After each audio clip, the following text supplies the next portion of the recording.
তোদের ভিড়ে একটু খিদে পেলে তোর নাম্বারটায় ফোন তো আর ঢোকে না।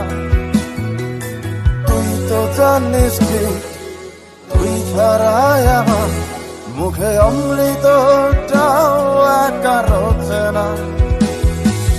মাঝে রাতে তো SMS এর টোন আমার গভীর ঘুমটাকে আর ভাঙায় না।